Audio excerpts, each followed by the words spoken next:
आज के इस वीडियो में मैं एक ऐसे पावर पैक इंडेक्स के बारे में बात करूंगी जिसने गिरती हुई मार्केट में भी अपने रिस्क को मैनेज करते हुए अच्छे रिटर्न्स दिए हैं and over a period of long term Nifty 50 और निफ्टी 100 से भी अच्छा परफॉर्म किया है। और वो इंडेक्स है निफ्टी 100 लो वॉलेटिलिटी 30। वीडियो में मैं इस इंडेक्स से रिलेटेड ये टोटल 10 पॉइंट्स कवर करूंगी। शुरू करते हैं फर्स्ट पॉइंट से और समझते हैं इस इंडेक्स की कुछ बेसिक डिटेल्स को, ताकि आपको एक आइडिया हो जाए कि ये इंडेक्स किससे रिलेटेड है। ये इंडेक्स निफ्टी 100 के उन 30 स्टॉक्स को ट्रैक करता है जिसमें वॉलेटिलिटी सबसे कम होती है। अब ये वॉलेटिलिटी क्या होती है, तो देखो, वॉलेटिलिटी का मतलब है कि स्टॉक का प्राइस किस रेट पर ऊपर या नीचे होता है। अगर किसी स्टॉक का प्राइस ज्यादा फ्लक्चुएट करता है तो उसकी वॉलेटिलिटी ज्यादा होती है, और अगर स्टॉक का प्राइस रिलेटिवली स्टेबल रहता है यानी कि ज्यादा ऊपर नीचे नहीं जाता तो उसकी वॉलेटिलिटी कम होती है। ये इंडेक्स 8 जुलाई 2016 को लॉन्च हुआ था और इस इंडेक्स की बेस डेट है 1 अप्रैल 2005।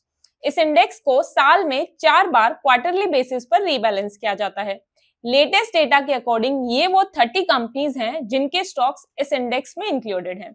इस इंडेक्स का सेक्टर रिप्रेजेंटेशन अगर देखें तो सबसे ज्यादा वेटेज है एफएमसीजी सेक्टर की 18.46%। उसके बाद हेल्थ केयर है 17.4%। वीडियो पॉज करके आप बाकी सभी सेक्टर्स की वेटेज भी इस टेबल में देख सकते हो। अब आगे मैं इस इंडेक्स के रिटर्न्स का एनालिसिस करूंगी। एक अच्छे एनालिसिस के लिए मैं इस इंडेक्स की परफॉर्मेंस को निफ्टी 50, निफ्टी 100 और निफ्टी 500 इन तीनों से कंपेयर करूंगी। शुरू करते हैं ट्रेलिंग रिटर्न से। इस टेबल में मैंने चारों इंडेक्सेस के last 1, 3, 5 and 10 years and since Inception trailing returns लिए हैं। अगर हम पिछले एक साल के रिटर्न्स देखें तो निफ्टी 100 लो वॉलेटिलिटी 30 ने निफ्टी 50 और निफ्टी 100 इन दोनों के कंपैरिजन में काफी अच्छा परफॉर्म किया है। 34.03% के रिटर्न्स दिए हैं। लेकिन अगर हम निफ्टी 500 के कंपैरिजन में देखें तो निफ्टी 100 लो वॉलेटिलिटी 30 के रिटर्न्स थोड़े कम हैं, यानी कि निफ्टी 500 ने थोड़ी ज्यादा ग्रोथ दिखाई है। स्टिल लो वॉलेटिलिटी स्ट्रेटेजी के हिसाब से निफ्टी 100 लो वॉलेटिलिटी 30 इंडेक्स के रिटर्न्स भी काफी अच्छे रहे हैं, क्योंकि निफ्टी 500 और इस इंडेक्स में सिर्फ 2% का ही डिफरेंस है। लास्ट 3 इयर्स का अगर हम देखें तो इसमें सबसे ज्यादा रिटर्न्स निफ्टी 100 लो वॉलेटिलिटी 30 के ही रहे हैं, 16.17%। लास्ट 5 इयर्स में भी निफ्टी 100 लो वॉलेटिलिटी 30 ने निफ्टी 50 और निफ्टी 100 इन दोनों के रिटर्न्स को बीट किया है। इसने 18.54% के रिटर्न्स दिए हैं। लेकिन अगर हम निफ्टी 500 से कंपेयर करें तो यहाँ इस इंडेक्स के रिटर्न्स थोड़े से कम हैं। निफ्टी 500 के रिटर्न्स ज्यादा हैं, 19.77%। लास्ट 10 इयर्स और सिंस इंसेप्शन इन दोनों टाइम फ्रेम्स में सबसे आगे निफ्टी 100 लो वॉलेटिलिटी 30 ही है। इसने निफ्टी 50, निफ्टी 100 और निफ्टी 500 इन तीनों के रिटर्न्स को बीट किया है। So all over trailing returns के एनालिसिस से ये निकल कर आता है कि इस इंडेक्स के रिटर्न्स लॉन्ग टर्म में काफी स्टेबल रहे हैं। तो जैसा इसका नाम है वैसा ही इसका काम भी है, मतलब कि लो वॉलेटिलिटी के साथ स्टेबल रिटर्न्स। अब चलते हैं नेक्स्ट पॉइंट पर और इस इंडेक्स के ईयर ऑन ईयर रिटर्न्स देखते हैं। इस टेबल में मैंने इस इंडेक्स के और निफ्टी 50, निफ्टी 100 और निफ्टी 500 के 2010 से लेकर अभी तक के ईयर ऑन ईयर रिटर्न्स लिए हैं। अगर मैं निफ्टी 50 से कंपेयर करूं तो इन पिछले 15 सालों में 9 बार इस इंडेक्स ने निफ्टी 50 के रिटर्न्स को बीट किया है, यानी कि 60% of the times Nifty 100 low volatility 30 index ने ज्यादा अच्छे रिटर्न्स दिए हैं। अब निफ्टी 100 से कंपेयर करते हैं तो यहाँ पर 7 बार इस इंडेक्स ने निफ्टी 100 के रिटर्न्स को बीट किया है। इसका मतलब ये है कि निफ्टी 100 लो वॉलेटिलिटी 30 ने निफ्टी 100 को 47% ऑफ द टाइम्स बीट किया है। अब अगर मैं निफ्टी 500 से कंपेयर करूं तो यहाँ पर निफ्टी 500 के रिटर्न्स ज्यादा अच्छे रहे हैं। निफ्टी 100 लो वॉलेटिलिटी 30 इंडेक्स सिर्फ 6 बार ही निफ्टी 500 के रिटर्न्स को बीट कर पाया है, यानी कि इन पिछले 15 सालों में सिर्फ 40% ऑफ द टाइम से इसके रिटर्न्स अच्छे रहे हैं and 60% of the times Nifty 500 के रिटर्न्स ज्यादा अच्छे रहे हैं। ईयर ऑन ईयर रिटर्न्स के एनालिसिस से ये निकल कर आता है कि निफ्टी 100 लो वॉलेटिलिटी 30 ने निफ्टी 50 और निफ्टी 100 इन दोनों के कंपैरिजन में तो काफी अच्छा परफॉर्म किया है, लेकिन निफ्टी 500 के कंपैरिजन में इसकी परफॉर्मेंस ओके ही है। लेकिन फिर भी लॉन्ग टर्म के पर्सपेक्टिव से अगर मैं देखूं तो इन चारों में से निफ्टी 100 लो वॉलेटिलिटी 30 ही ज्यादा अच्छा इंडेक्स है। ऐसा मैं क्यों बोल रही हूँ ये आपको रिस्क एनालिसिस के बाद ही समझ आएगा। तो चलो फिर अब इस इंडेक्स के रिस्क का एनालिसिस करते हैं, ताकि हम रिटर्न्स और रिस्क इन दोनों के बेसिस पर एक अच्छा इन्वेस्टमेंट डिसीजन ले सकें। रिस्क एनालिसिस के लिए मैं इन चारों के स्टैंडर्ड डेविएशन, बीटा और ड्रॉ डाउन रिटर्न्स का कंपैरिजन करूंगी। सबसे पहले देखते हैं इनका स्टैंडर्ड डेविएशन। स्टैंडर्ड डेविएशन से हमें ये पता लगता है कि एक पर्टिकुलर इंडेक्स के रिटर्न्स उसके एवरेज रिटर्न से कितने ज्यादा या कम हो सकते हैं। जिसका स्टैंडर्ड डेविएशन ज्यादा है वो रिस्की और वॉलेटाइल भी ज्यादा है। मैंने इस टेबल में इन चारों का लास्ट 1 ईयर और सिंस इंसेप्शन स्टैंडर्ड डेविएशन का डेटा लिया है। तो यहाँ पर दोनों टाइम फ्रेम्स में लास्ट 1 ईयर में भी और सिंस इंसेप्शन में भी निफ्टी 100 लो वॉलेटिलिटी 30 का स्टैंडर्ड डेविएशन सबसे कम है। यानी कि निफ्टी 100 लो वॉलेटिलिटी 30 इंडेक्स इन चारों में से सबसे कम रिस्की है। इसके रिटर्न्स सबसे कम वॉलेटाइल हैं। अब थोड़ी और क्लैरिटी के लिए इन चारों का बीटा और कंपेयर कर लेते हैं एक बार।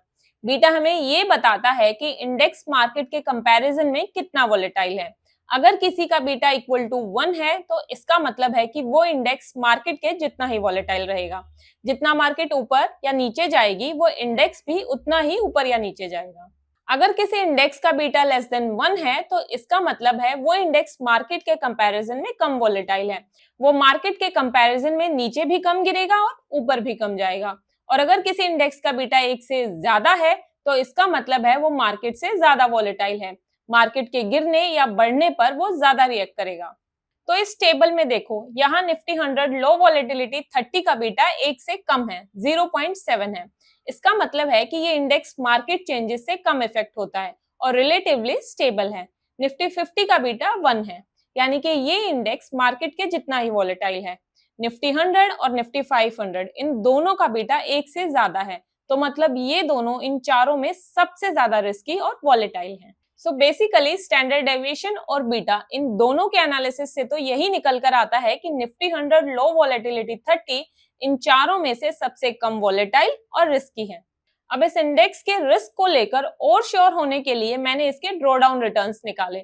ड्रॉ डाउन रिटर्न से हमें ये पता लगता है कि एक इंडेक्स में मैक्सिमम कितनी गिरावट हुई है और कब हुई है। यानी कि एक इंडेक्स बियर मार्केट में या फिर मार्केट क्रैश होने के टाइम पर अपने पीक पॉइंट से लोवेस्ट पॉइंट तक कितना गिरा है।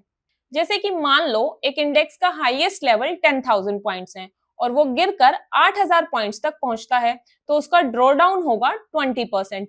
यानी इंडेक्स अपने पीक से 20% गिरावट देख चुका है। यहाँ इस टेबल में मैंने इस इंडेक्स के और निफ्टी 50, निफ्टी 100 और निफ्टी 500 इन तीनों के ड्रॉ डाउन रिटर्न्स लिए हैं। ये सब वो टाइम पीरियड्स हैं जब मार्केट बियरिश थी। मैंने सिर्फ बियरिश मार्केट्स का डेटा इसलिए लिया है ताकि हमें ये पता लग सके कि ये इंडेक्स जब मार्केट गिरती है तो कितना स्टेबल रहता है। 2010 से 11 के टाइम पीरियड के बीच में सबसे कम निफ्टी 100 लो वॉलेटिलिटी 30 ही गिरा है। बाकी तीनों में इसके कंपैरिजन में डबल से भी ज्यादा गिरावट आई है। सेम ऐसे ही 2015-16 में भी निफ्टी 100 लो वॉलेटिलिटी 30 के ही ड्रॉ डाउन रिटर्न सबसे कम है, 12.28%। बाकी तीनों कंपैरेटिवली ज्यादा गिरे हैं। देन 2018, 2020 और 2022 में भी निफ्टी 100 लो वॉलेटिलिटी 30 ही सबसे कम गिरा है। सिर्फ 2024 का एक्सेप्शन है यहाँ जब ये इंडेक्स ज्यादा गिरा है। बाकी अभी मार्केट और गिरी तो ये डेटा चेंज भी हो सकता है। तो सिर्फ 2024 का अगर साइड करके बाकी सभी टाइम पीरियड्स का देखें तो this index stands by its name. It is the least volatile among all the 4 indices. तो all over returns and risk analysis के बेसिस पर I can say that in चारों में से निफ्टी 100 लो वॉलेटिलिटी 30 इंडेक्स ज्यादा अच्छा परफॉर्म कर रहा है और लॉन्ग टर्म में ये इंडेक्स काफी स्टेबल है। लॉन्ग टर्म में इसके रिटर्न्स भी बढ़िया हैं, प्लस बियर मार्केट में ये इंडेक्स सबसे कम गिरता है, जैसा कि हमने ड्रॉ डाउन रिटर्न्स में देखा भी है। सो बेसिकली इसे हम एक पावर पैक इंडेक्स बोल सकते हैं।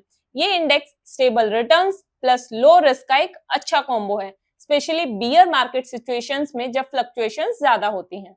अब देखते हैं कि अगर आपने इस इंडेक्स में 5 लाख रुपए लमसम इन्वेस्ट किए होते तो आपको कितने रिटर्न्स मिलते। अगर आपने ये इन्वेस्टमेंट 5 साल के लिए की होती तो 5 साल बाद 18.54% CAGR के हिसाब से आपके पैसे बढ़कर हो जाते 11,70,000। इन 5 सालों में आपको इस इंडेक्स से 134% के एब्सोल्यूट रिटर्न्स मिलते। वहीं अगर आपने ये 5 लाख रुपए 10 साल के लिए इन्वेस्ट किए होते तो 12.87% CAGR के हिसाब से आपको 10 साल में मिलते 16,77,000 रुपए। यहाँ आपको 10 सालों में 235% के एब्सोल्यूट रिटर्न्स मिलते। अब देखते हैं SIP का सिनेरियो। अगर आपने इस इंडेक्स में हर महीने 10,000 रुपए की एसआईपी की होती और इसे हर साल 10% से स्टेप अप किया होता तो आपकी टोटल इन्वेस्टमेंट होती 7,32,000 की और आपका फाइनल अमाउंट बनता अराउंड 11,70,000 रुपए।